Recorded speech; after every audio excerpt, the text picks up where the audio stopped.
former New England Patriot Matt Light. Good morning, Matt. Good morning, sir. Yes, what a game. Loved every second.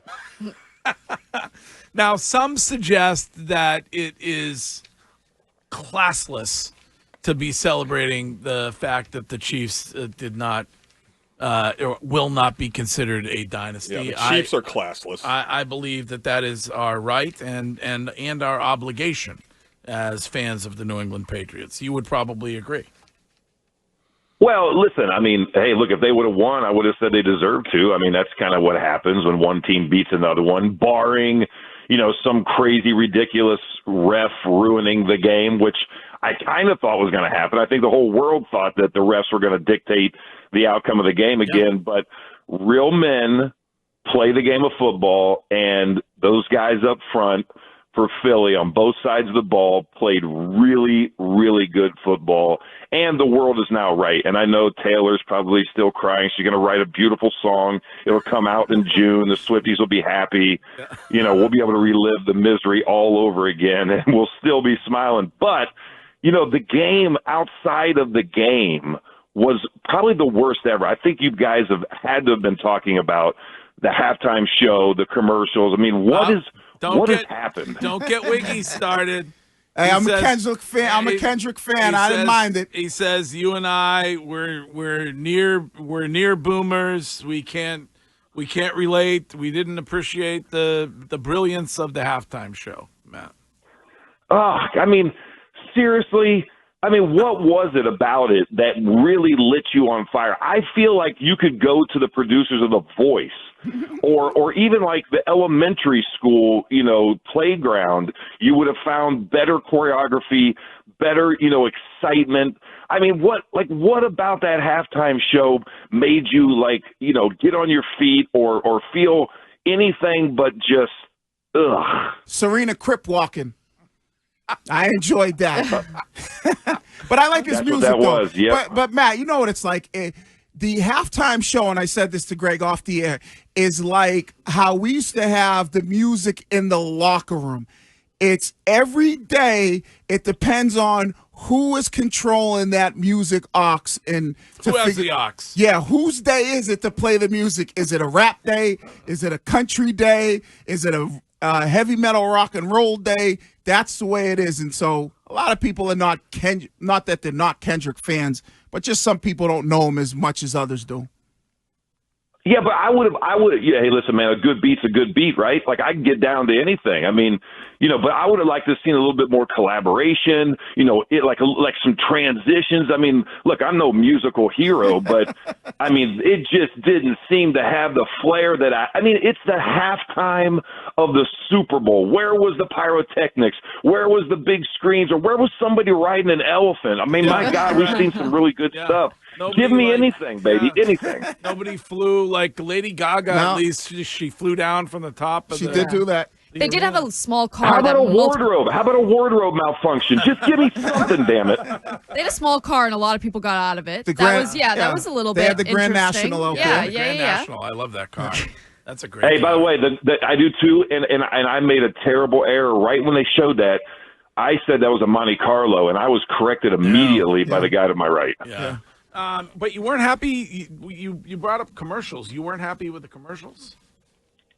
No, I mean, okay, listen. So I think a lot of us in New England were looking for that Dunk commercial, right? That Dunkin' classic commercial. Yeah. I thought last year was pretty great. This year, what was the theme? I mean, other than Bill's dating a very young girl. I mean, I guess it was that they're trying to replace Matt Damon. Matt Damon's not doing. I mean, I don't know. There were some. I guess it's year to year whether the commercials are great or not. There was nothing that blew me away with how great it was. I will agree with that. They don't do the old ones like the Budweiser. Like that was always the best commercial. Yeah, they don't do that stuff anymore. The thing, Matt, that I hate Bud. The thing that I get a little bit kind of annoyed with is everything has to be so military based and you're selling a Jeep. Like Harrison Ford, what makes America great? Well, that wasn't military. Oh, well, I guess they had. It's like we love America, but you're selling a Jeep. Give me something with a little bit more of that. I thought the guy was going to cry at one point. He was like, "Yeah, when you're walking with your dogs." I thought that was a pretty good. I thought that was a pretty good ad. Did you really? Yeah, I didn't mind that. No, man, you're selling. But is it? Am I crazy to just want to laugh? I mean, yes. I don't know. I mean, I like the sentimental stuff. I like the story within the story. I like the patriotic. But my God, we're going to break.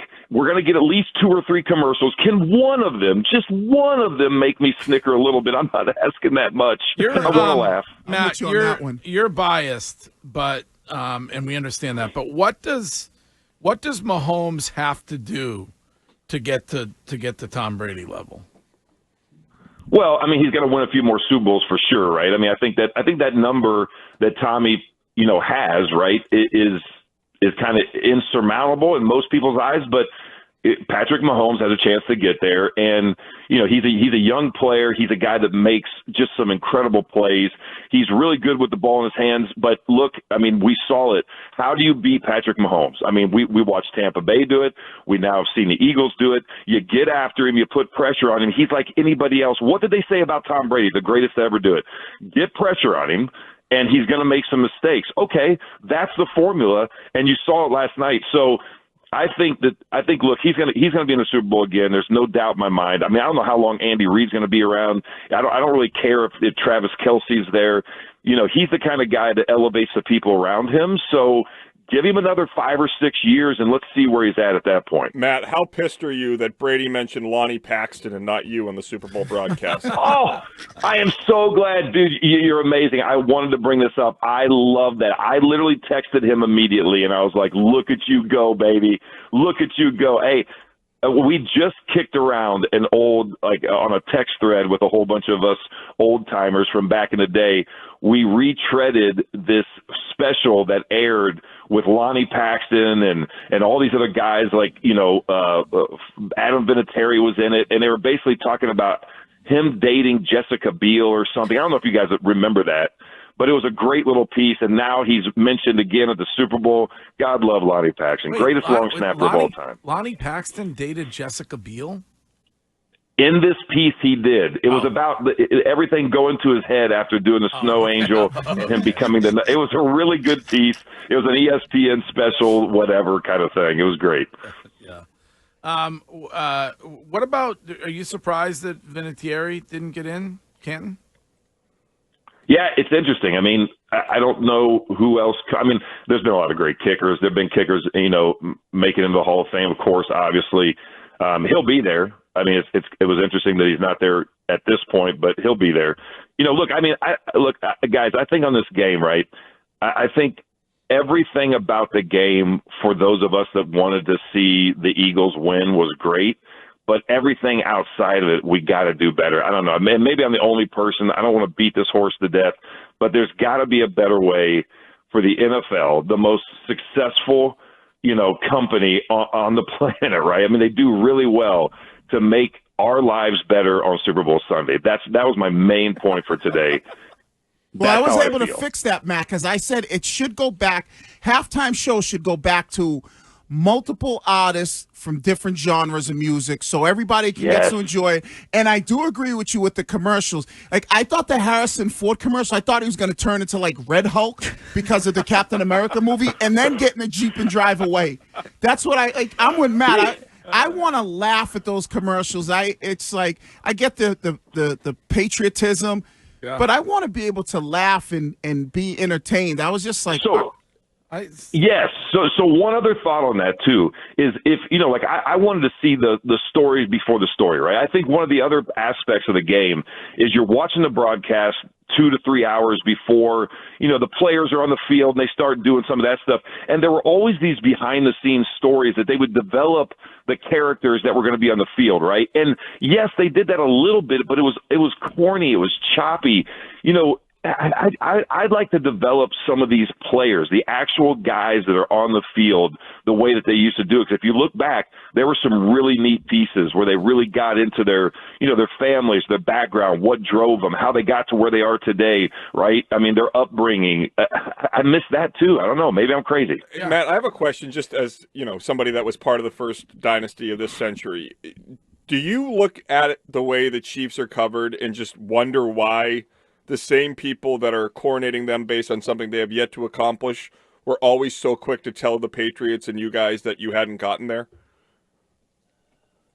Yeah, well, I mean, I think it was a different era, for us. I mean, now look at how, I don't want to say exploited, but the game is just so different. I mean, how people, relate to, success, or how the media, kind of dissects, the game itself and the stories behind the story. It's different. I mean, I think we had to work really hard, to get the kind of respect that now is kind of just given almost across the league, regardless of who the team is. Well, Matt, it's great to hear your voice. Anything coming up foundation-wise you would like to plug? Yeah, and it has to do with laughing, which we can, as we've said, do a little bit more of. April 1st, baby. It's a Tuesday this year. And as you know, that's the greatest holiday of the year, April Fool's Day. And we're going to be back at Memoir at the Encore Casino, up there at the beautiful, what town is that? That looks like a nuclear disaster site. But Everett, yes. Okay, so we're going to be in Everett. Great time on the 1st. Kicks off at 6:30. So go to mattlight72.com. Please join us because, by the way, and I can't wait, after that event, we got to get on the show and we got to talk about my greatest prank of all time, which I did last summer, and we're going to air it this year at that event. The dynasty remains intact. Mm-hmm. So that is good news, and we will talk to you again soon. Yeah, buddy. Be well. All right, there's Matt Light, not happy with the Super Bowl.